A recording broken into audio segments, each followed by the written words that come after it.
Olá, roladores de dados de todo o planeta. Aqui quem fala é o Sérgio e hoje estamos com mais um vídeo no canal Magias e Dragões. Roda a vinheta!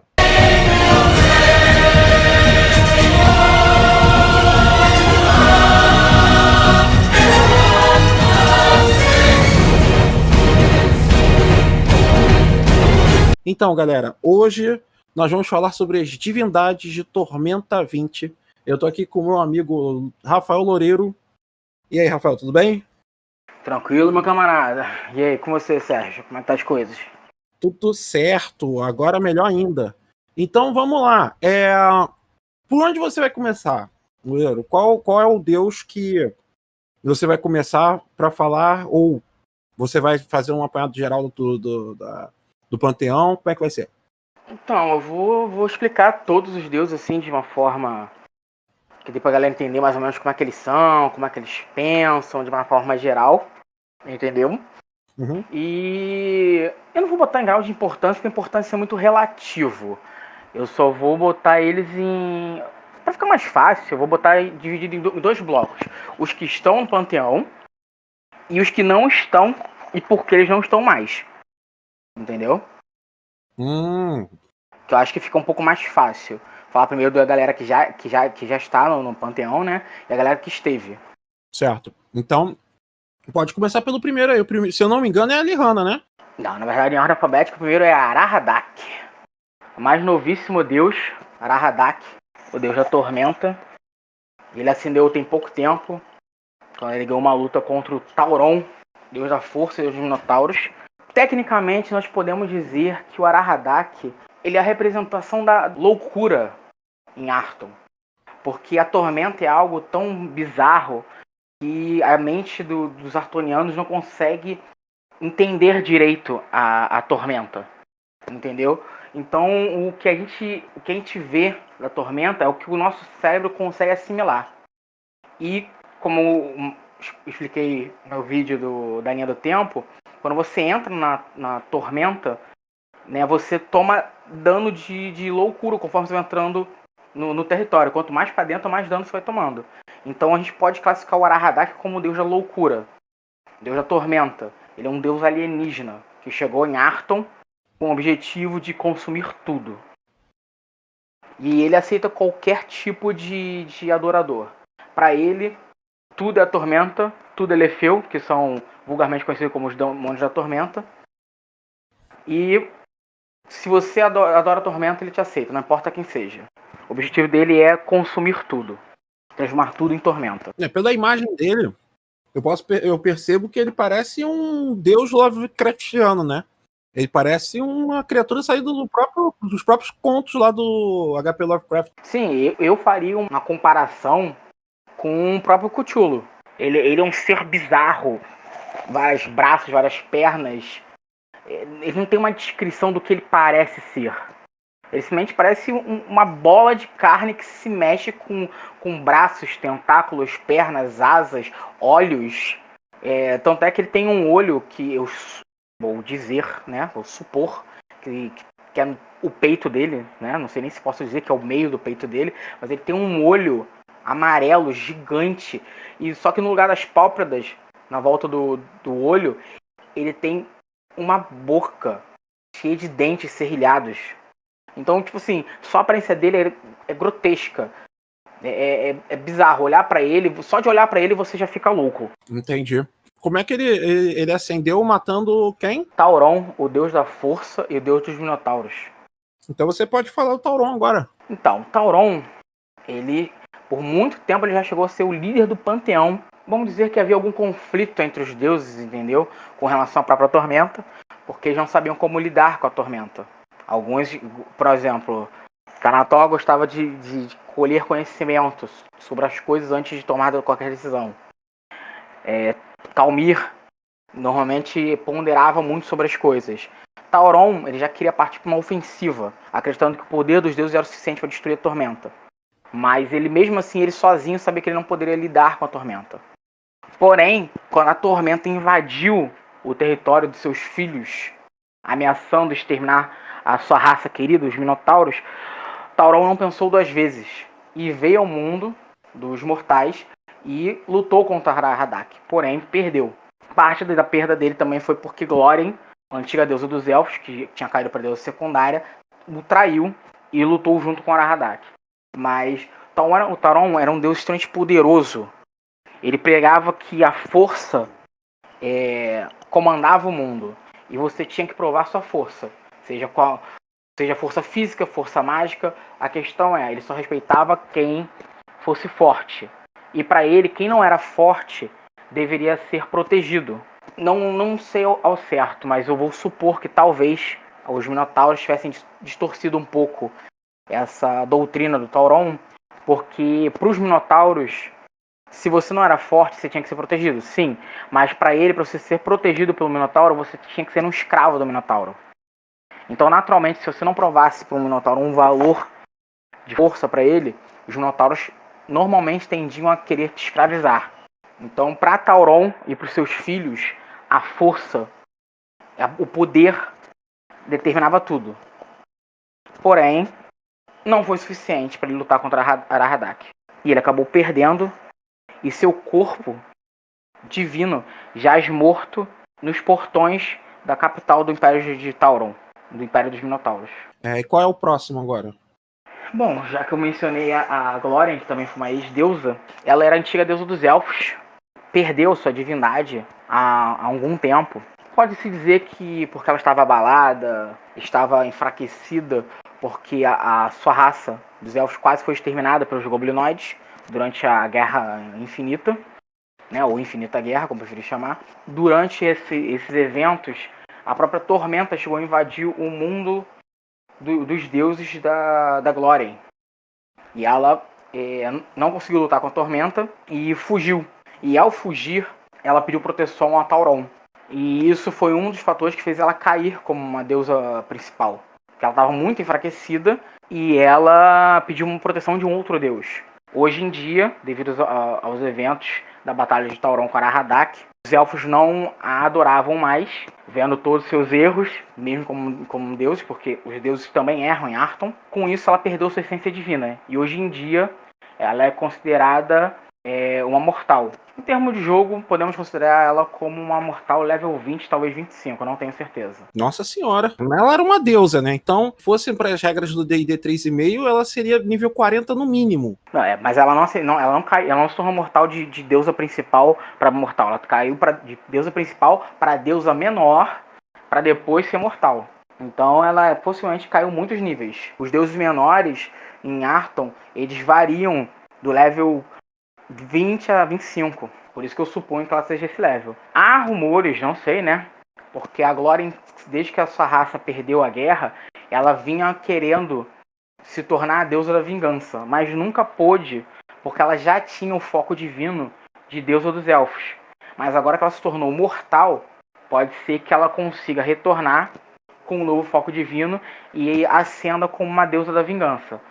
Se isso vai acontecer ou não, só os próximos capítulos vão nos dizer. Vou seguir pro próximo aí. Então, bom, falei de um atual deus do panteão, que é Arahadak, e dois antigos deuses, que é o Tauron e da Glórien. Próximo da lista seria a Alihanna. A Alihanna, ela é a deusa da natureza. Ela defende toda a paisagem bela, defende a ingenuidade dos animais. Para ela, até mesmo um animal predador, para ela é inocente, porque ele não está caçando simplesmente por matar. Ele está caçando para comer. Entendeu? E a forma dela mistura tanto feições humanas quanto feições de animais. Ela tem várias patas e braços de animais, braço humano, tem asas de animais. E ela é uma deusa que prega a harmonia. Ela sempre tenta fazer com que seus devotos preguem o equilíbrio entre o mundo natural e o mundo civilizado. Considerada por muitos uma das divindades bondosas de Arthon. Ok. Quem é o próximo deus? O próximo é o Arsenal. Então, o Arsenal é um deus recente também. Derrotou o antigo deus da guerra e ascendeu ao posto de deus. Arsenal, ele é um ser considerado complicado, porque Arsenal ele não é de Arthon. Na verdade, nós não sabemos de onde ele é, mas tudo que sabemos é que ele é humano, vindo de um outro mundo, por assim dizer, uma terra paralela. Ele chegou a Arton há alguns anos. Skyfall. Há rumores que ele é de Skyfall. Não sabemos, mas tudo que sabemos é que ele chegou com um Quistinossauro. Como se fosse vamos por assim dizer, um Megazord. Um robô gigante que ele usou para tentar conquistar Arton, mas ele falhou miseravelmente 2 vezes. E no decorrer dos anos ele se apossou de uma arma poderosíssima, conhecido como Holy Avenger, que é uma espada, essência dos 20 deuses dentro dela, e por isso ela é considerada a única arma capaz de matar um deus no seu próprio plano. Pois é dito, né, que um deus dentro do seu plano divino, ele é imbatível. Ele nunca pode morrer ali dentro. Mas Arsenal tem essa arma. Por isso também que muitos não sabem se Kim, o antigo deus da guerra, está vivo ou não. Né, porque ele foi derrotado pelo Arsenal. Mas como Arsenal tinha a Holy Avenger, não sabemos se Arsenal deixou Kim vivo ou não. Mas vamos descobrir isso mais pra frente. Ok, pode ir pro próximo. Bom, eu não mencionarei Kim como ele era, porque basicamente ele é muito semelhante a Arsenal. Tirando o fato que ele era originário de Arton. Mas fora isso, ele era muito semelhante a Arsenal. Tinha uma aparência humanoide, né, de humano. E eu acho que a principal diferença entre os dois como divindade é porque Kim não permitia que os seus clérigos usassem magia, cura. Já o Arsenal, ele permite isso. Permite o uso de magia de cura. Tem essa diferença. Então o Arsenal é mais apelão, né? Sim, um pouco mais apelão. Um pouco mais apelão. Mas, vamos lá. O próximo deus da nossa lista é Asger. Asger, ele é conhecido como o Deus Sol, Senhor Supremo de toda a luz de Arton. E o seu plano divino é o Sol que gira em torno de Arton. Sim, em Arton, não é o planeta Arton que gira em torno do Sol. Aqui, o planeta Arton, ele fica no meio do sistema e o plano dos deuses, que cada plano é um planeta, gira em torno de Arton, que é o principal. E o plano de Asger é o Sol. E ele gira em torno de Arton. Ele é um deus considerado um deus bondoso, um deus de justiça e compaixão, devido à sua guerra há milênios atrás com o Tenebra. Ele e seus devotos combatem todo qualquer ser da noite e qualquer ser amaldiçoado. Proíbe qualquer devoto seu de mentir. Os seus devotos não podem mostrar o rosto para ninguém, pois apenas Asger, o Deus Sol, é digno de olhar para o rosto dos seus devotos. Então eles não mostram o rosto para nenhuma outra pessoa, salvo no dia de sua morte, porque é o dia que ele irá encontrar com Asger no plano dos deuses. Então o seu rosto pode ser revelado. Seguindo a sequência, como eu mencionei, Tenebra, vou falar dela. Tenebra é a Senhora da Noite. Alguns a consideram uma deusa maligna, outros nem tanto. E ela protege qualquer ser que goste e idolatre a noite, seja ele mal ou não. Devido a também, como eu falei, né, anteriormente, a guerra entre Tenebra e Asger, ela proíbe que qualquer devoto dela seja tocado pela luz do sol. Então, normalmente, seus devotos, durante o dia, eles andam completamente cobertos. Nenhuma fresta de pele ou de osso, caso seja um Ostian, pode ser tocado pela luz do sol. Você só pode andar, entre aspas, despido de tanto pano e armadura durante a noite, porque só a luz do luar e das estrelas podem tocar a pele dos devotos de Tenebra. Muitas criaturas do subterrâneo também a idolatram, como os Fintroll, que são conhecidos como os Trolls Nobres. Fazendo uma comparação, eles são muito semelhantes aos Drows do universo do D&D. Porém, eles não são elfos, eles são Trolls. Os anões também a idolatram. Alguns poucos, não muitos. A grande maioria prefere Calmir, porque a raça dos anões é filha dos dois deuses, de Calmir e Tenebra. Mas a maioria prefere Calmir. Basicamente, ela, do mesmo jeito que o plano de Asger ilumina o dia, o plano de Tenebra é a lua de Arton. É ela que ilumina a noite. Bom, o próximo deus da nossa lista, né, já por menção, né, é o Calmir, que outrora já foi amante de Tenebra, né? E por isso deram origem à raça dos anões. Calmir é o deus da justiça. Já foi o líder do panteão, mas perdeu esse posto para o Tauron. Ele sempre preza ouvir os dois lados, pondera sempre entender a história antes de julgar, mas ao mesmo tempo ele é muito coordenado e muito disciplinado. Então ele sempre preza que, mesmo que ele escute todas as versões, a justiça sempre tem que ser feita. Quem cometeu um crime sempre tem que pagar por isso. Agora, como esse condenado irá pagar, e aí vai depender dos seus atos e das leis do reino ao qual ele está sendo julgado. Mas o Calmir, ele é considerado um deus bondoso, normalmente muito calmo. Alguns deuses tinham alguma rivalidade com ele, como o antigo Kim, né, deus da guerra.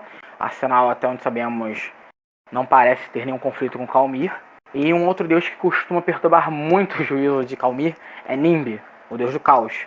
Tanto que há um ditado em Arton, que é dito que o tabuleiro é de Calmir, mas quem mexe as peças é Nimbi. O próximo deus da nossa lista seria, por menção também, né, seria o Nimbi, o deus do caos. Alguns consideram ele mau, outros nem tanto. Ele basicamente prega por sair do mesmo. Ele estimula que seus devotos façam exatamente o oposto do esperado em determinadas situações. Então, ele estimula que, por exemplo, os seus devotos estejam num lugar com muitas regras, as quebrem. Enquanto que, se estiver num lugar completamente anárquico, eles sigam uma regra, uma doutrina própria, mas ainda assim caótica. Mas para não seguir por toda essa anarquia, entendeu? Eles sempre tentam ser o oposto da situação vigente. Para eles, a vida, tanto para eles, os seus devotos, né, quanto para o próprio Nimbi, a vida é baseada na sorte e no azar. Tudo o próprio Nimbi fala que tudo é relativo com o resultado dos dados dos deuses e do próprio dado de Nimbi. Então tudo para ele é na sorte. Então ele também estimula que os seus devotos saiam em aventuras, testem a sorte em sua vida, testem se eles vão ser bem-sucedidos ou não. Muitos até culpam Nimbi, particularmente com razão, pelo prolongamento da Guerra Civil Artoniana, já que isso aumentou o poder dele devido ao caos da guerra. Continuando aqui, o próximo deus que nós vamos falar é Hinin. Hinin, durante um bom tempo, ele foi um deus secundário, e até mesmo quando ele era um deus secundário, ele, por ser o deus da trapaça, ele usou seus talentos e criou a raça Hinin, que basicamente são os Halflings desse universo. Até que ele ascendeu ao posto de Deus Maior, e também hoje em dia é adorado pelos ladrões. Alguns reis e comandantes também o adoram, não pelo instinto de trapaça, mas bem ou mal pelo instinto de estratégia. Porque se você quer roubar algo, trapacear alguém, você não pode fazer isso de improviso. Você, bem ou mal, você tem que pensar, fazer de uma forma que você não acabe prejudicado. Então, devido a esse lado levemente estratégico de Hinin, alguns reis e comandantes têm uma leve tolerância com ele. Então ele é o deus da estratégia também. Por assim dizer. Porque outros deuses também encaixam como deus da estratégia, entendeu? Como o próprio Arsenal, que é o deus da guerra, Calmir, o deus da justiça. Tanatok, eu vou falar depois, que é a deusa do conhecimento. Então muitos entram como deus da estratégia também. Então, é por isso que não há uma divindade de estratégia propriamente dita em Arton. Ok. A próxima divindade que vamos falar é Lena. Lena, ela é a deusa criança. Ela é a deusa da vida. Ela defende tudo que literalmente tudo que é vivo. Ela, mesmo que seja bom ou mal, isso não interessa para ela. Se está vivo, ele merece viver. Então ela condena qualquer tipo de natural. Então seus devotos sempre tentam preservar a vida. Até mesmo se for a vida de um monstro, de um criminoso, tentar preservar uma vida, porque eles são contra qualquer tipo de morte que não seja natural. Ela é muito respeitada por todo o panteão. Porque todos os deuses sabem que se não fosse por Lena, a deusa da vida, eles não teriam poder. Porque não teriam seres vivos para adorá-los. Então ela é muito respeitada, apesar de não ser a deusa líder do panteão. Talvez porque ela não quis, não sei. Não se sabe ao certo. Apenas que ela nunca, em nenhum momento da história de Arton, ela se tornou a líder do panteão. Mesmo todos os deuses a respeitando e tendo apreço por ela. Até mesmo Ragnar, o antigo deus da morte, a respeitava. Porque ele sabia que sem vida não há morte.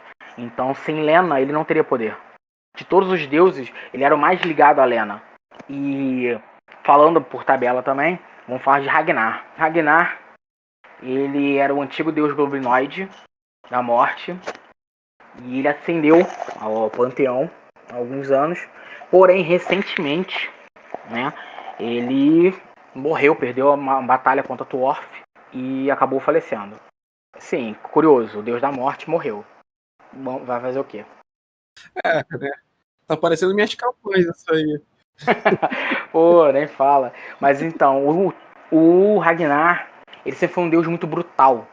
Um deus que idolatrava a matança e estimulava qualquer tipo de morte pela mão dos seus devotos. Ele era literalmente o oposto de Lena. Então, tipo assim, ele mesmo considerava a morte natural, alguém que morreu de velhice, como uma morte fraca, entendeu? Para ele, seus devotos tinham que morrer em batalha e causar morte em batalha. Então, ele era um deus muito bélico, considerado por muitos um deus maligno, e possivelmente era realmente um deus maligno. Estimulava sacrifícios em seu nome. Então, ele não era muito bem visto pela maioria dos membros do panteão. O que dirá então pelas raças do mundo de Arton? Bom, o próximo deus dessa lista é o Tuorf. Como mencionei, ele venceu Ragnar numa batalha e o matou. Só que ele fez isso quando ele era mortal. Ele já havia derrotado Glórien, o avatar de Glórien, numa luta. E depois ele lutou contra o próprio Ragnar, na sua forma de Deus, entre os mortais. Depois até no próprio plano dos deuses. E o derrotou e o matou. Mas quando ele ascendeu ao posto de Deus maior, ele não pegou o foco divino do Ragnar, de Deus da morte.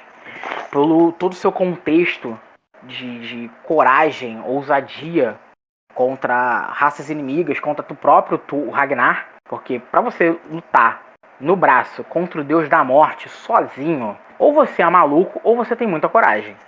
Então, ficamos com o lado da coragem. E ao mesmo tempo, tudo que ele fez foi por lealdade ao seu povo. Tudo que ele fez foi para que seu povo tivesse uma melhor forma de viver. Então, quando ele ascendeu, ele se tornou não só o deus dos goblinoides, mas ele se tornou o deus da coragem e da lealdade. Alguns ainda têm preconceito por ele ser um deus goblinoide e não veem mal, mas outros já olham ele com outros olhos, sem se importar de ser um deus goblinoide e focando no fato de ele ser um deus da coragem e da lealdade. Mas há de convir que ele é um dos deuses mais poderosos do panteão hoje em dia. Sim. Continuando a nossa lista, nós temos Lin-Wu. Lin-Wu, ele é o soberano supremo do Império de Jade, na ilha de Tamurá. E mesmo o seu povo tendo voltado para lá, depois da destruição da tormenta, ele, que estava em Tamurá, ele continuou como uma divindade do panteão de Arton. E ele é considerado Deus da honra. Ele preza que seus devotos sejam sempre bondosos, justos, sinceros, corajosos e nunca voltem atrás com sua palavra e sempre falar a verdade. Sempre preza que seus devotos sejam melhores do que eles são e sejam um farol para os outros no mundo. O próximo deus da nossa lista é a Mará, a deusa da paz. Ela é uma deusa que tem gerado um pouco de, vamos botar assim, controvérsias entre alguns membros de Arton, porque ela é a deusa da paz. Ela preza que tudo seja resolvido no diálogo, na conversa. E ela estimula que seus devotos, ações de combate, que não pudesse ser resolvido com o diálogo, ou eles fujam, ou eles se rendam, ou aceitem a morte. E é exatamente por isso que ela é uma deusa controversa, porque ao mesmo tempo que os artonianos sabem que eles precisam de paz para viver bem, né? Ao mesmo tempo eles ficam na dúvida, porque Até que ponto nós temos que ter paz? A ponto de nós sermos complacentes e não lutar pelo que é nosso? Então, os fiéis de Mará, eles oscilam muito sobre isso. Entende? Enquanto que, é claro, existem sempre os mais fanáticos que prezam que a paz sempre deve prevalecer. E com isso se recusam sempre a lutar. Mas outros não sabem ainda com essa doutrina da deusa. Nosso próximo deus é o Megalok, Senhor Supremo de todos os monstros de ar. Megalok, ele fisicamente não tem nem como descrevê-lo. Porque ele, do mesmo jeito que a Lihana, ela é parte humana, parte animal, e tem várias partes animais, como várias patas de vários animais, vários braços de vários animais, tem asas, caudas e etc. O Megalok tem esse mesmo formato, só que de monstro. Ele tem vários rostos de monstros no corpo dele, várias patas de monstros, asas, garras, braços, caudas. Eu posso dizer que a aparência dele é tão grotesca quanto a aparência de Arahadak, mas ainda assim mais tolerável que a de Arahadak. Ele simplesmente defende os monstros. Ele abomina a civilização, abomina o conhecimento, o estudo. Muitos consideram ele um rival de Thanator, a deusa do conhecimento. E ele preza que os monstros são superiores por serem fortes e poderosos. A próxima divindade, falando aqui por tabela, né, que tecnicamente é considerada a grande rival de Megalok, é a Thanator. Thanator é a senhora do conhecimento. É uma deusa com aparência mais velha, expressando os anos de estudo, e ela sempre busca o conhecimento. Alguns a consideram uma deusa bondosa, outros nem tanto, porque ela é deusa do conhecimento e ela faz o que puder pelo conhecimento. Mas vem a pergunta de muitos fiéis: até que ponto nós devemos ir pelo conhecimento? Entendeu? Até que ponto? Ao ponto de você permitir uma chacina numa vila para descobrir o que aquilo vai desencadear? Você permitir que um monstro extraplanar permaneça vagando no mundo e ver os efeitos dele no plano de Arton, entendeu? Então isso tem gerado também algumas controvérsias, mas oficialmente ela é considerada uma deusa boa, uma deusa que prega o conhecimento, estimula o estudo e combate com forças ferrenhas os monstros e os seres que ainda prezam pela barbárie, prezam ainda por viverem em tribos em vez de cidades. Seguindo aqui, a nossa próxima divindade é conhecido como o Grande Oceano, que é o deus do oceano. Sim, o Grande Oceano é o deus do oceano. Ele, durante muito tempo, ele dominou Arton, mas hoje em dia ele é considerado um deus complacente, que não se importa muito com as raças do continente, principalmente porque 2/3 do mundo de Arton é domínio dele, né? Então ele é considerado um deus calmo, dependendo do momento, e tempestuoso, dependendo da situação. Mas, de uma forma geral, ele é um deus muito... O Grande Oceano, ele é considerado um deus complacente, ele aceita muitas coisas. Já foi um deus muito furioso no passado, mas hoje ele é um pouco mais calmo, apesar de ter alguns momentos de fúria. Mas ele, como eu falei, ele não se importa muito com as raças secas, as raças da terra, se importando apenas com as criaturas marinhas. E desde que nenhuma criatura da terra prejudica uma criatura marinha, normalmente o Grande Oceano não se manifesta para as outras raças. Seguindo aqui a nossa lista, a próxima divindade é Tiatis. Tiatis, o deus Fênix, ele é considerado o deus de profecia das segundas chances. Seus devotos, alguns, não todos, é claro, dependendo do grau de poder, conseguem fazer pequenas previsões do futuro, conseguem até mesmo escrever profecias. Os seus grandes defensores, né, os clérigos e paladinos, eles conseguem ter dons muito especiais. O paladino, por muitas vezes, é considerado um imortal, porque sempre quando ele morre, ele volta à vida. Há rumores de que, na verdade, os paladinos não são imortais, mas eles têm uma chamada morte verdadeira. Eles só têm um jeito de morrer. Como essa morte verdadeira, ninguém sabe. Esse é um rumor sobre os paladinos. Mas os clérigos de Tiatis não têm esse dom. Porém, eles têm um dom da ressurreição. Eles podem reviver qualquer um que tenha morrido no prazo de 1 ano. Podem trazer de volta à vida qualquer um. Porém, eles não podem voltar à vida caso morram. Tiatis também é considerado um deus muito bom. E ele, normalmente, ele não toma muitas atitudes sozinho. Ele normalmente, por ser o deus da profecia, ele é muito mais assim, ele tem que ser por assim dizer, atiçado. Alguém tem que falar com ele e pedir algo a ele para ele tomar as providências. Ele por si só, normalmente ele não toma atitudes, muito raramente. Próximo deus da nossa lista, nós temos o Xás. Ele é o deus serpente, considerado também o deus da traição. Durante muitos anos, Xás tramou contra o próprio panteão, entrou em conflito com seus irmãos deuses, mas atualmente permanece relativamente calmo. Isso também tem preocupado muitos por aí, não só entre os deuses, mas entre os próprios mortais de Arton. Ele é um deus literalmente maligno. Para ele, todos os seus devotos têm que sempre mentir, trair seus aliados, porque para ele ninguém é aliado, apenas são, vamos botar assim, peças descartáveis durante as suas missões e jogos. Ele preza, alguns até dizem que talvez ele tenha ligação com Rini, o deus da praça, mas ele preza todo e qualquer tipo de maldade feita por aí. E por isso, durante muito tempo, ele entrou em conflito com o próprio Calmir, deus da justiça, a ponto de Calmir mandar seus seguidores, né, seus devotos, caçarem os seguidores de Xás. Mas atualmente parece existir uma paz vigilante entre Xás e os outros deuses do panteão. O que isso significa? Não sabemos. A próxima divindade é Uina. Uina é a deusa da magia. Ela é considerada uma deusa bondosa. Ela tem a ideologia que a magia é o que move o mundo e que todas as raças, todas as classes, todo mundo quiser tem o direito de usar magia. E isso, ao mesmo tempo que é muito bom, isso também é muito perigoso.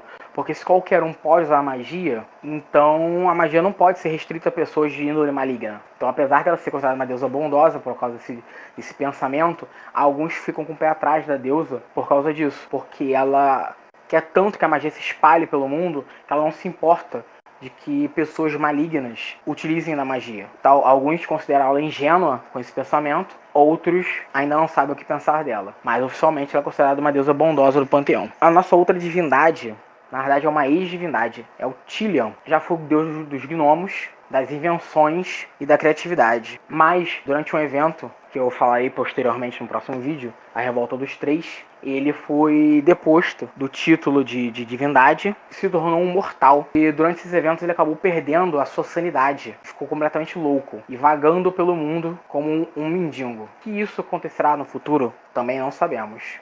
Alguns acham que para derrotar a Tormenta ele tem que voltar ao Panteão. Outros acham que ele consegue derrotar a Tormenta sem ele. Qual está certo? Ainda não sabemos. Mas tudo o que temos é isso. Que ele agora é um mendigo louco que anda por aí. A última vez que foi visto foi na cidade capital de Valcária, do reinado. Nosso próximo nome da lista também tinha sido rebaixado durante a Revolta dos Três, porém voltou ao posto de divindade, que é o Kaliandranok. Ele é o deus dos dragões, por muitos também considerado o deus da tirania. Ele foi esquecido, literalmente esquecido, durante a Revolta dos Três. Porém, agora ele voltou ao mundo e aos poucos vem recuperando seu poder e já recuperou seu posto como divindade maior. Ele preza muito, literalmente, a tirania. Ele preza que o mais forte domina e massacra o mais fraco. O mais poderoso é o que deve governar e os outros são obrigados a aceitar. E quem não aceitar deve ser morto. E, de preferência, o mais poderoso são os dragões, onde todos devem reverenciar os dragões ou ser mortos por eles. Para encerrar a nossa listagem dos deuses, nós temos a Valcária, a última deusa que foi rebaixada no... Rebaixada não, porque ela não chegou a perder divindade, mas foi punida durante a Revolta dos Três. Foi a Valcária. Ela ficou presa dentro de uma estátua até ser libertada por aventureiros. Ela voltou a ter poder total, que o poder dela tinha sido enfraquecido. Mas atualmente, devido a vários eventos como a Guerra Artoniana, a ascensão do próprio Arsenal, que foi um humano que derrotou um deus, a Valcária, que é a deusa da humanidade, de todos os humanos, e da ambição, ela ascendeu o posto de divindade maior. Ela preza que seus devotos sempre saiam em aventura e sempre busquem ser melhor do que eles são. E se você não puder sair em aventura, você sempre buscar ser mais ambicioso, crescer e não parar de crescer. Alguns consideram ela uma divindade bondosa, outros nem tanto, porque entramos naquele debate. Até onde a nossa ambição nos levará? O que nós faremos para alcançar a nossa ambição? Para que a nossa ambição seja consolidada. Então isso é de muita controvérsia no mundo de Arton. E agora ela é a líder do panteão. Por isso, com isso, ela ascendeu ao panteão de maior deusa devido a todos os fatos. E chegamos ao fim do nosso panteão. Falamos dos deuses que estão ainda no panteão e dos deuses que caíram. Porque eles, mesmo tendo caído, eles são importantes para entender parte da história de Arthur. E no próximo vídeo, Sérgio, eu vou falar exatamente, agora que eu já expliquei mais ou menos os deuses, para a galera ter uma noção, eu vou falar da revolta dos três e da tormenta, que foi uma rebelião entre os deuses e que isso originou a tormenta, e como é que tudo isso ocorreu. Então, nós vamos ficando por aqui. Obrigado, Loureiro. Obrigado a quem ficou aí até agora. Não se esqueça de curtir e compartilhar. Temos links da Amazon na descrição do vídeo. Não se esqueça de acompanhar as nossas campanhas que estão rolando na Twitch TV. Todas as segundas, quartas alternadas, quintas-feiras. As reprises eu estou colocando no nosso canal alternativo, Magia e Dragões é o outro final. Também vai estar com o link no comentário, na descrição do vídeo. Valeu, obrigado aí. Eu que agradeço, meu querido. Eu que agradeço. Nos vemos semana que vem novamente. Fui. Valeu.